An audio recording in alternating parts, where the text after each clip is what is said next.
السلام علیکم ناظرین، آپ کو آج کی سب سے بڑی اور اہم بریکنگ نیوز سے آگاہ کرتے چل رہے ہیں۔ ایک بار پھر محکمہ موسمیات نے انتہائی خطرناک ترین ہائی الرٹ جاری کر دیا ہے۔ آنے والے 2 سے 3 دن انتہائی خطرناک ترین ثابت ہو سکتے ہیں۔ تو میں آپ کو مکمل تفصیل کے ساتھ آگاہ کرتا ہوں کہ آنے والے دنوں میں ملک پاکستان میں کیا ہو سکتا ہے۔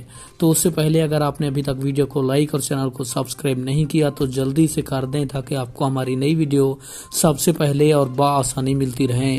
آپ کو بتاتے چلیں، تفصیلات کے مطابق کوئٹہ چمن زوب میں آج رات اور کل صبح بارش اور پہاڑوں پر برف باری کا امکان ہے، جبکہ سندھ کے سب سے بڑے شہر کراچی میں آج رات اور کل صبح شدید دھند پڑنے کا امکان بھی بتایا جا رہا ہے۔